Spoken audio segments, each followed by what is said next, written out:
नमस्कार दोस्तों। 12 मई 2026 ये तारीख असम की राजनीति में एक नया चैप्टर शुरू कर चुकी है। आज के इस विश्लेषण में हम हिमंता बिस्वा शर्मा के लगातार दूसरे कार्यकाल पर गहरी चर्चा करने वाले हैं।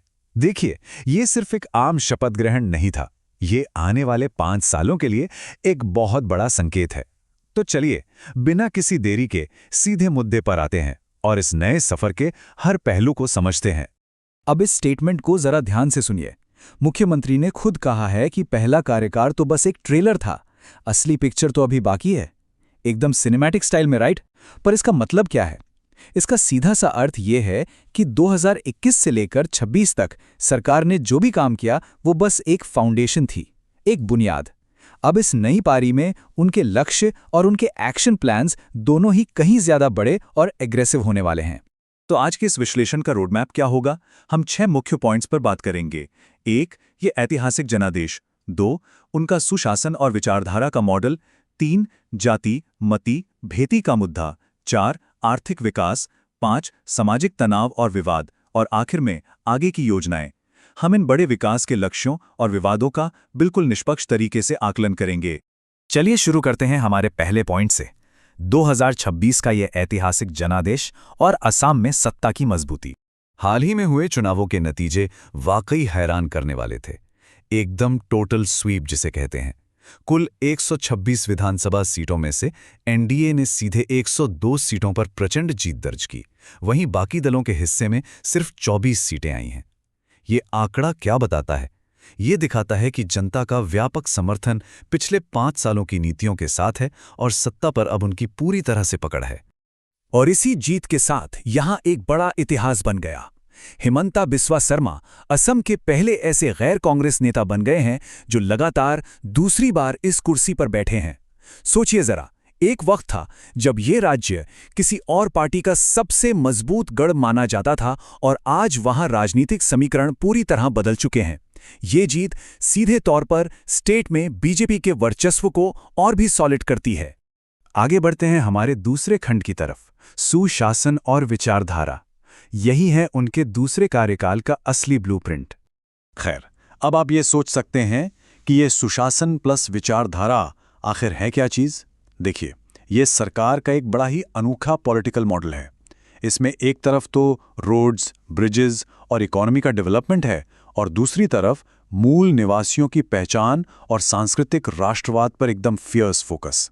यानी कि विकास और विश्वास दोनों को एक ही ट्रैक पर पैरेलल दौड़ाना। ये कोई मामूली राजनीतिक अप्रोच नहीं है।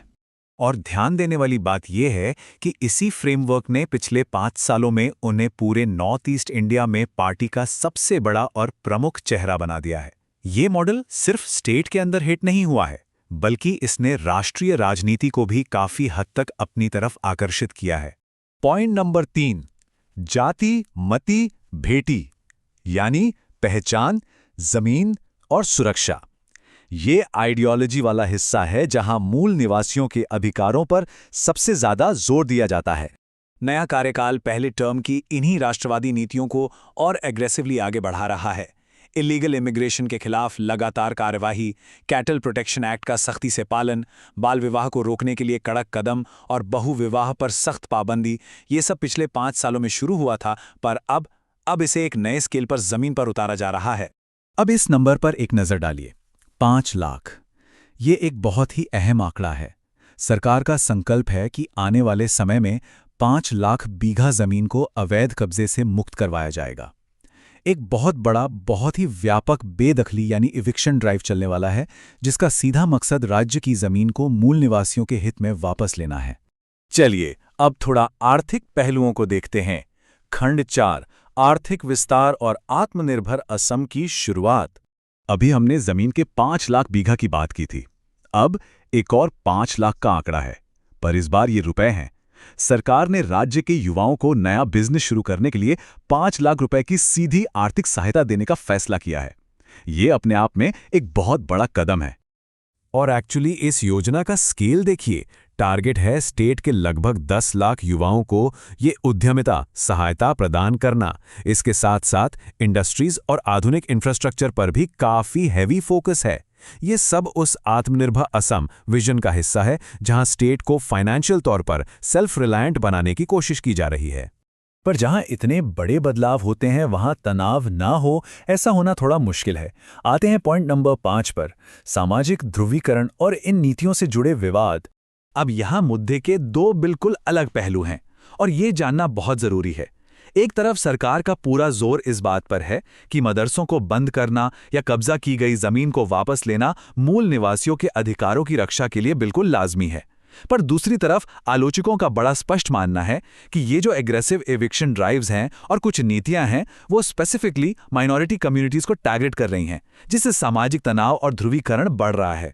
हम यहां किसी का पक्ष नहीं ले रहे हैं, पर एज अ न्यूट्रल ऑब्जर्वर इस पूरी सिचुएशन का आकलन करना बेहद जरूरी है। चलिए अब आखिरी पॉइंट पर चलते हैं, आगे की योजनाएं और भविष्य का इंफ्रास्ट्रक्चर। वापस उसी फ्रेज पर आते हैं, द मूवी अनफोल्ड्स। आगे क्या होने वाला है? आने वाले समय के लिए एक बड़ा ही solid step by step master plan ready है। स्टेप 1, डिब्रूगढ़ को राज्य की दूसरी राजधानी यानी सेकंड कैपिटल के रूप में डेवलप करना। स्टेप 2, वहां एक स्थायी विधानसभा भवन बनाना। और स्टेप 3, हर साल विधानसभा के कुछ सत्र वहीं आयोजित करना। इस सब का मेन मकसद क्या है? डिसेंट्रलाइजेशन, यानी विकास और पावर सिर्फ एक ही जगह फोकस ना रहे, बल्कि पूरे स्टेट में बराबर पहुंचे। ये दिखाता है कि उनका लॉन्ग टर्म गेम प्लान कितना क्लियर है। तो इस पूरे विश्लेषण को खत्म करते हुए एक सबसे मजेदार सवाल निकल कर आता है। सोचकर देखिए, क्या असम का ये अनूठा सुशासन और विचारधारा का ब्लूप्रिंट सिर्फ एक रीजनल एक्सपेरिमेंट बनकर रह जाएगा, या फिर आने वाले वक्त में ये पूरी राष्ट्रीय राजनीति के लिए एक डेफिनेटिव नया मॉडल बन जाएगा? ये एक ऐसी बात है जिस पर हम सबको नजर रखनी होगी। आज के एक्सप्लेनर में बस इतना ही।